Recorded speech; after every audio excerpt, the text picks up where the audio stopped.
Hello and welcome. Nanonood na naman kayo ng isang episode ng Rappler Talk. Ako si Rambo Talabong, ang congressional reporter ng Rappler. At ngayon, meron tayong exciting guest. Bukas kasi ang campaign launch ng Soto-Lacson campaign. Presidential candidates si Senator Lacson at saka expected vice presidential candidate si Senate President Vicente Soto III. Our guest today is involved with producing their campaign launch because their campaign launch is kind of historic. It's the first one to be pre-taped, which is to say, recorded na siya, tapos i-broadcast siya at one time tomorrow. We believe it's 11 a.m. With us today is one of the partners of the company which produced it, si Joseph Alcazar ng Niche Play. Joseph, welcome to the program.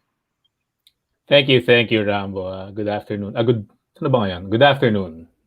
Yes, it's afternoon. So, Joseph Alcazar, Joseph, you're part of the team that produced the pre-taped campaign launch of the first campaign launch for 2022. This is a big deal. How did you reach this position and how was it? Well, these are very difficult times, no? Because of for everyone, no? Because of the pandemic, because of all the lockdowns and everything. And when we spoke with the Senate President and Senator Lacson, no, we wanted to, propose something that would create impact to the viewers, reach the viewers, and deliver their message, no. And given that we are constantly on lockdown, no, whether it's GCQ, ECQ, and everything, um, holding events is not allowed, no, and communicating directly to the voters is very limited, no, meaning face to face. Hindi pwedeng gawin yung face to face. So we came out with this idea na why don't we do a program, no, that will emulate, no, that will emulate a campaign launch, no, a campaign announcement. It's actually an announcement for their candidacy, no. If you remember, I think both Senator Lacson and Senate President Soto announced late July that they will be announcing early August, no. But due to the fact na, nagka-lockdown ulit tayo, nagkaroon ng restrictions, so we're glad that we're finally able to break with this material tomorrow. Itong campaign launch, gaano katagal to? Can you give us an idea? Itong pre-taped campaign launch. Well, it's a 30-minute show, no? It's a 30-minute show presenting both senators, no, to the public, and also them talking, no, to the public with their proposed platforms or their speeches. 30 minutes, I would say that's a brief time kasi mga campaign launch, yung mga live na ginagawa, umahabot siya for hours, but how did it got trimmed down to 30 minutes? So what was the process of that? Well, we put in all the elements that we feel will be good for production in terms of communicating the message, no? And all these elements, including the speeches of both senators, features about them, no, both their professional and personal life, nakaka-capture naman within 30 minutes. So you have to remember it was taped as live, no? So it was sort of like a show. May kaunting tao, and we also had around probably more than 100, close to 200 people on virtual, on Zoom during that day that we filmed it, no. So the message we felt was communicated across naman within that 30-minute window. Okay, I'm glad that you mentioned that. You said that it was enough to communicate the message. Let's go back to earlier when you said you were pitching for this project. What was the goal of this project in the first place? Well, the goal is, we wanted to, as a group, no, on the communication side, we wanted to create a high impact program, no, or a high impact material that will be able to mimic sort of like an event, no? Kasi nga bawal mag-event bawal ang mass gatherings, and this is a challenge now, and this will be a challenge for future campaigns that will happen, no? And we feel that this is an innovative way to deliver that message and to simulate or emulate, create that particular feel of an event. No, it's sort of like, it's you're meeting the Avance online, pre-taped Mhm. live. Mhm. Mhm. And what was the decision process of reaching through this decision to do it pre-taped as compared to just make it live? Mas interactive, mas maraming tao, it's spur of the moment, and sinasabi din nila, mas may authenticity kasi walang room Mhm. for editing, no room for mistakes. It's high Mhm. risk, high rewards. But for pre-tape, it seems it's safer. What was the decision process on your end on why you Well, decided to pre-tape? the decision point there really, it was, 'di ba? In broadcast and production, it's taped as live, no? Parang live event din siya. Hindi lang siya ni live kasi we had to control and follow protocols, no? Minsan pag live mahirap nang i-control yung particular event or people that who are coming in. At least here, we were able to control the people that watched the production. Everyone was properly tested as per regulations, no? So may mga swab test lahat yan and everything. Pagka ginawa natin live event, no? We might be violating protocols. Eh. We might be violating IATF rules. So we just opted for it to be in a safer environment, no? In a more safer and controlled environment. By safer and more controlled environment, can you disclose to us the location of where this was filmed? Ah, medyo hindi. It's confidential. It's a studio theater setting. And kailan niyo to tinape? A few days ago? What date? No, as I've said earlier, no, we were ready for an August 5 announcement because that was Mhm. the earlier committed date of the senators to announce. No? Hmm. So during that week, we were already ready with the material. It's August. just that it's just that no, naabutan tayo ng GCQ, ECQ, and everything. Mhm. So yeah, in deference to the situation around the country, no, we waited for. I mean, the political team waited for the proper time to air it, which is at this time. So nakasave na tong file, itong pre-taped file na taped as live, first week pa lang ng August. Yes, sir. And talk to us about the challenges that you faced in filming this and in keeping this file. Kasi meron ding risk of being dated, di ba? Na baka mamaya mag-back out Mm. senatorial candidates, baka magbago bigla ang platform ng candidates. What Mhm. were the challenges? And in terms of messaging naman, it's still on point, no? Nothing has changed for the candidates. So us on the production side, it's still on point. The messaging, the content of the program is relevant. It's very relevant and still relevant up to now. And then it's not, it's not dated as in, lumang material siya. It's still all the issues that have been tackled there, everything that has been said are all relevant to the times now. So, it's just the timing of when to air it. With the sensitivity of, respecting also the current guidelines of the government in terms of sa COVID natin. If there were challenges, you were asking about challenges earlier, you know, filming or producing an event uh, during these times of COVID is still, still a challenge. You have to be really careful every step of the way, In fact, in this production or even in other productions that we do, we have safety officers, going around. You have to swab everyone on site.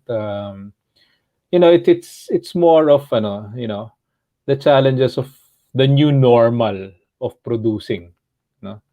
And also, no, I mean, for the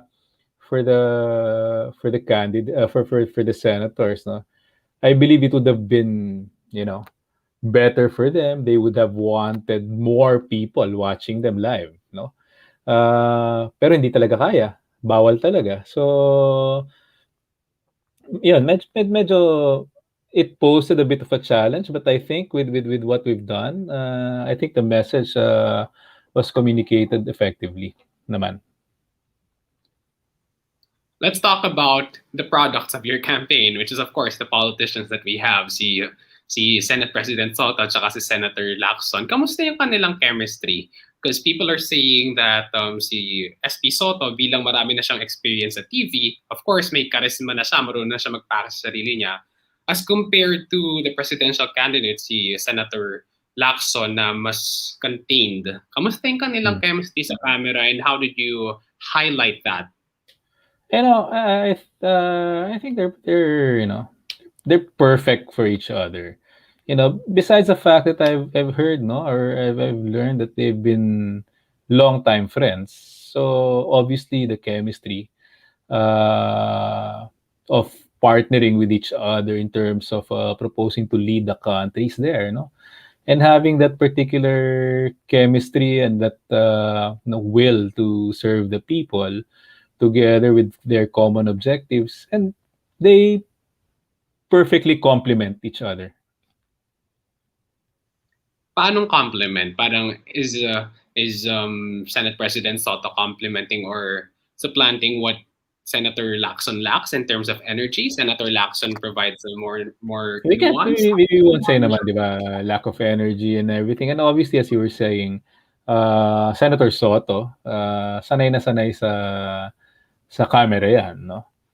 So, magaling magsalita. And Senator Lacson naman, because of his sincerity, because of, the leadership that he portrays once he stands in front of people, also is able to communicate efficiently. When I say they complement each other, they support each other, it was probably primarily because of the fact that, they've been friends for so long, they've worked with each other for the longest time, and once they're on stage, no, it seems natural for me. That's the way I saw it. Mm-hmm. Dito sa pre-tape campaign launch, meron bang intermission numbers? Wala namang walang intermission numbers, no. Hindi nila ako pinagsayaw ayaw nila. Ano yun, talagang instruction ng mga candidates nyo na wag tayo mag-i-intermission, walang entertainment portion dito. It's even the way we produce it, it's straight to the point. We introduce the candidate personally and professionally, then they talk to the people. That's it. If it was an outline, that's the simple outline of it. We don't mix any, entertainment, intermissions, direct to the point na. What was the political calculation for that? Bakit wala? If you were to compare it kasi siguro for live events, no, na pagka nag-iikot yung mga kandidato, may mga intermission, may entertainers, I believe on actual events, it's really it's part of keeping the people or the view the people who go there entertained, no. Eto wala na we're it's taped as live, sort of like a TV show. It is a TV show. It's 30 minutes, no? Pero diretso na. Kumbaga, diretso na sa point. We don't need, if you are serious with your message in talking to the people, laying out your platforms, we felt that you don't need any entertainment intermissions needed for that. Siguro kung live siya, nagpuntang probinsya, pwedeng ganon, no? Pero ito sa programa, feeling namin hindi na kinailangan. Mm-hmm. So it was also a decision from the producers. Meron bang mga orders? Yeah, you want to keep your focus on Senator Lacson and Senate President Soto. Mm-hmm. Mm-hmm. Meron ba silang instructions sa inyo, particular no's, parang ayaw ko na ganito, bawal yung may ganito dito sa ating campaign launch? Meron silang specific verbal instructions or written instructions sa inyo na lines that they would not cross, things that they would not do, the theme that they want you to portray in this campaign launch? Wala naman. Both Senator Ping and the Senate President Soto are very easy people to work with.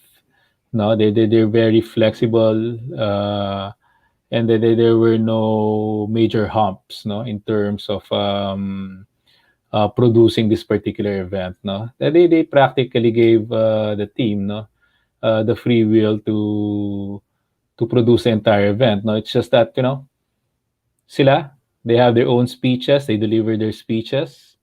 Kami, we produced it, and sa kanila walang ano, there were no problems, there were no hiccups during the preparations and the actual production itself.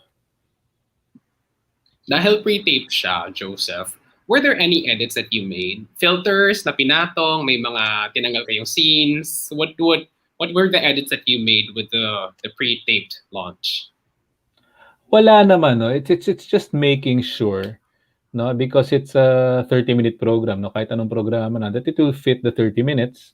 The edits that we made were, putting in the subtitles, which was required by the networks. Putting in what do you call that? Ang tawag doon, yung nagsa-sign language. Yes. Sa corner, no? And all the supers, no? But otherwise, in terms of editing it, because it's a combination of what's happening live on TV and some pre-edited materials. Now, the pre-edited materials, maybe, kumbaga, when we introduce, for example, Senator Ping, may mga picture siya nung araw, mga ganon.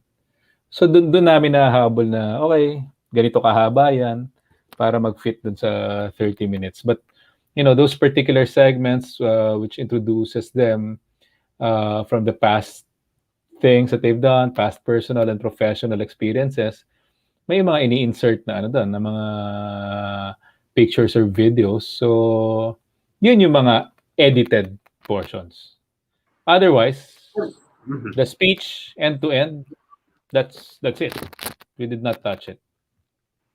Biglang napaisip ako because I was also researching about Niche Play and nakalagay doon na parang you're an experience agency. Tama ba yung aking pagbasa? Experience, it's an experience-oriented company, marketing company. Tama ba, Joseph?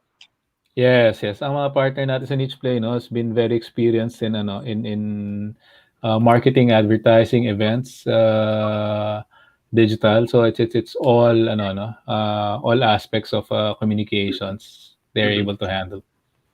I raised this, Joseph, because I'm curious, is there any other media or other medium when it comes to this campaign? Because currently it's focused on TV and online, but radio, meron bang halimbawa rin sa social media? Did you reach out to influencers na magkakaroon sila ng blast na we are endorsing this candidate? Meron bang ganun down to that detailed of campaign planning, or is it really just that pre-taped package?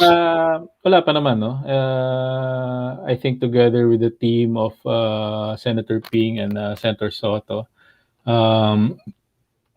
for this particular material, we're airing it tomorrow, roadblocked in several local stations and cable networks, and in the official Facebook pages, no, of both senators.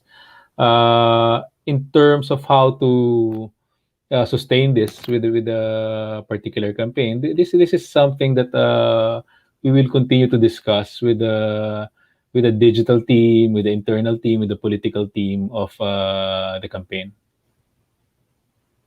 Claro.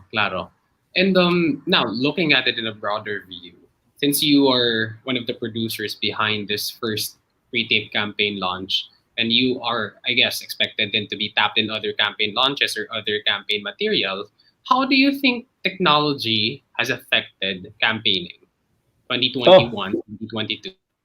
Malaking bagay yan, partner. I mean, technology will help the candidates, no, be able to reach and communicate to to the potential voters, to the consumers, the people, no, more effectively. What you need really is a good strategy in terms of how you're able to communicate, no.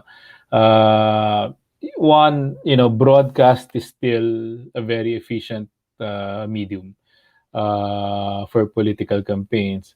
But at the end of the day, it's in digital where you're able to create these engagements um, with the people. Tsaka sa digital yung ano, di ba?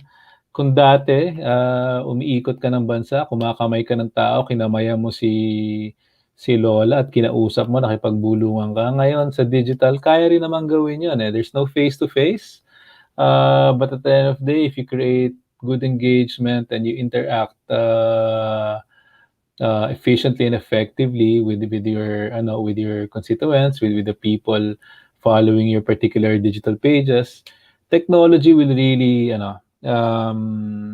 play a vital role in these coming elections. No, I mean, previous elections, nandiyan na, may Facebook na, may YouTube na, and everything. But then again, now you can still push the envelope further to be able to maximize these particular mediums.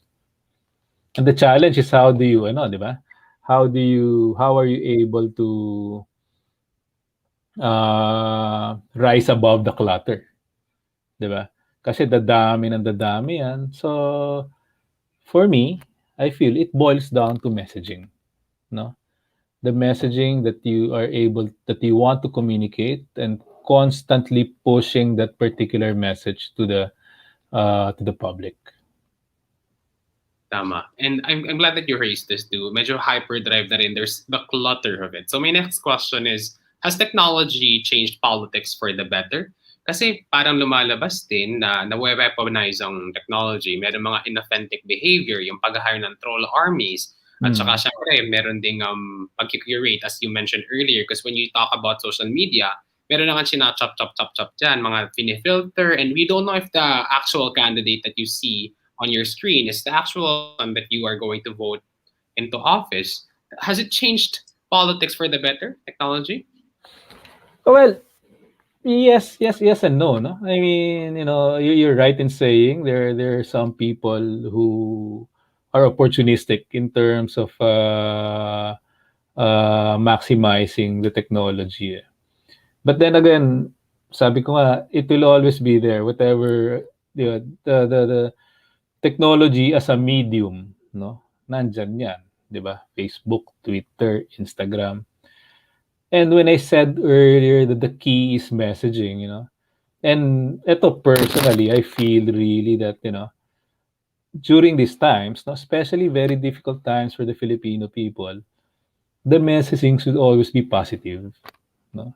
It's pushing the positive always in terms of messaging. And I think that's how candidates will rise above the clutter. Because if you engage in, mga tira-tirada dyan, negative, pero wala kang positive na pinupush, medyo mahirap, baka mawalan din ng di ba? Ng appeal sa mga tao. They should be authentic and you should be always positive. Positive messaging. Now, medyo natouch na rin natin to Joseph. Where do you think campaigning will go towards the future? Is it going towards digital more? Mamamatay na ba ang broadcast? You mentioned that broadcast is still potent, but we have ABS-CBN being shut down, so medyo bumaba ang reach when it comes to broadcast. What are you seeing from where you are? Where are we going? For us here in Metro Manila, GMA, we see digital as a very effective medium, efficient medium. But then again, when you look at the demographics and you go to mga CD, di ba? Most of them are still on broadcast. Most of them still, watch their favorite TV shows on prime time, no, or noontime shows, no.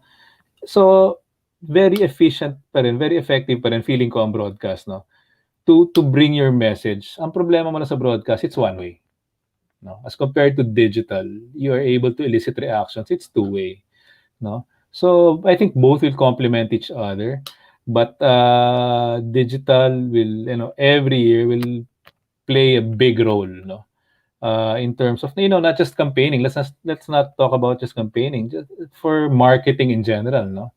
There are a lot of brands really have embraced digital, but you still see the big brands, no, your FMCGs, your big FMCGs still very active in broadcast. So feeling ko yan yung dalawang magko-complement sa isa't isa. My last question, Joseph. I mean, this is the first project that you handled when it comes to the political campaigning, especially for 2022. But I'm also interested now, and also for our viewers now who are interested in political campaigning and advertising at the same time. What are values and skill sets that you're seeing are important? Values and skill sets that were important but not anymore, and values and skill sets that you think people should have in the future for them to be effective communicators when it comes to campaigning. You know, sabi nga nila, di ba, this term has been used over and over again, medyo gasgas na, but think out of the box. No? Etong, di ba, as you've said, and thank you for mentioning that this is historic, that it's the first time such a campaign announcement is being done in terms of a pre-taped show, and hopefully it will follow suit, that it will create a trend. But then again, in terms of skill sets, just think out of the box always. Ito parang ano, di ba? Etong kampanya ngayon because of COVID, no? Not just technology, but because of COVID. Medyo nakahon tayo na, nako, mahihirapan na tayong mga kampanya, mahihirapan tayong mag-create ng ating meeting de avance, ng ating announcement, event, and everything. So, but, the mediums there, as I've said, digital and broadcast. Now, what you feed into that medium, your messaging, your content, producing that particular content is the most critical one. No? You can always, find areas to air your materials, but it should come with the correct content. The correct content, the correct material, and very efficient and effective messaging. Thinking outside of the box and also giving a positive messaging for Filipinos amid the pandemic. Joseph Alcazar of Niche Play, thank you very much for speaking with us. Maraming salamat, Rambo. Thank you. Yes. To our viewers, maraming salamat sa panonood ng Rappler Talk. Tomorrow, ang launch ng campaign ni Senate President Vicente Sotto III and Senator Panfilo Lacson. They'll be running for Vice President and President respectively. We are going to cover it and we are going to broadcast it live on Rappler. Please follow us and I'll be covering it for Rappler and watch it with us. Thank you for watching.